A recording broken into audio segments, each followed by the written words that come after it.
Podemos falar agora especificamente do momento de crise da doença esquizofrênica.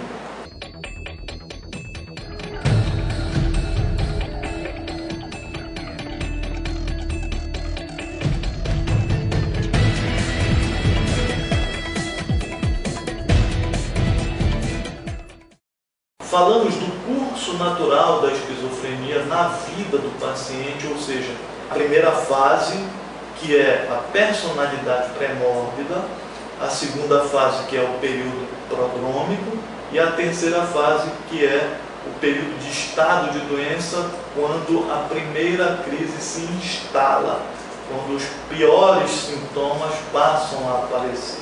Nesse nosso encontro, o importante é descrever a crise. O que é que acontece dentro de uma crise da esquizofrenia? A crise da esquizofrenia, que acontece na maioria das vezes entre os 15 e os 35 anos, ela se caracteriza por dois grandes grupos de sintomas. O primeiro grupo, e aquele que chama mais atenção, que é reconhecido como o de maior gravidade, é o grupo dos sintomas positivos, porque eles acrescentam ao paciente características que o paciente não tinha antes, características ruins, características sintomatológicas. Primeiro, são as alterações do conteúdo do pensamento. São interpretações erradas que se dá a respeito de fatos reais, o que nós chamamos de delírio ou de paranoia. Eu estou olhando uma pessoa, ela está de fato lá, mas eu posso estar interpretando que ela está aqui para me fazer algum tipo de mal. Isso seria um delírio que nós caracterizaríamos como delírio persecutório.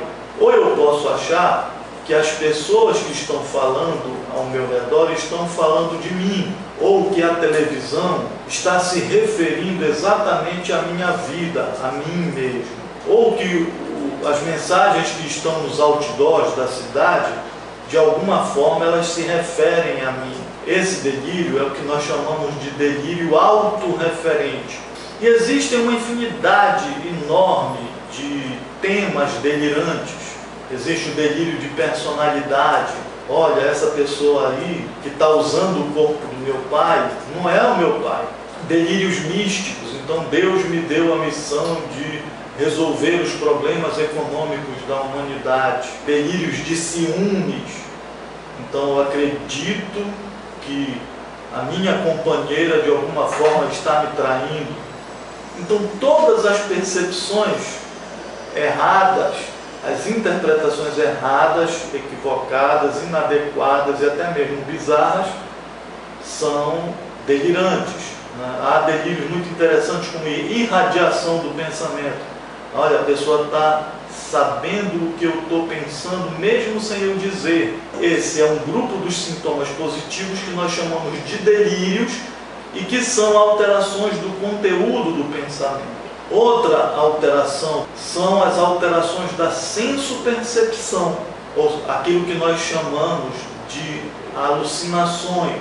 Referem-se sempre às alterações dos sentidos. A pessoa ouve vozes, são as alucinações auditivas. Ver coisas que não existem são as alucinações visuais.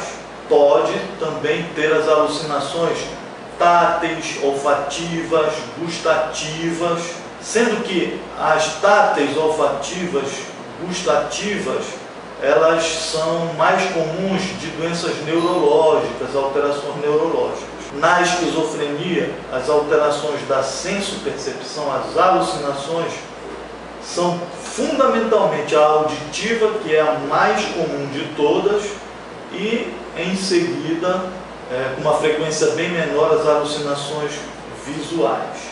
E faz parte também do grupo dos sintomas positivos as desorganizações, tanto do pensamento quanto do comportamento. Uma pessoa que fala sem lógica, ou ela diz uma determinada frase e logo em seguida ela diz uma outra frase sem nenhum nexo com a primeira frase, isso nós chamamos de desorganização do pensamento. E que é uma alteração da forma do pensamento.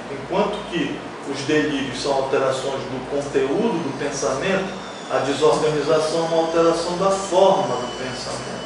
E pode ter também a desorganização do comportamento. Então, uma pessoa que fica agressiva, tira a roupa na frente dos outros, uma pessoa que anda despropositadamente pela rua, dentre os sintomas de uma crise de esquizofrenia, nós consideramos os sintomas positivos, que são as alterações do conteúdo do pensamento, delírios, das senso-percepções, as alucinações, e as desorganizações do pensamento e do comportamento.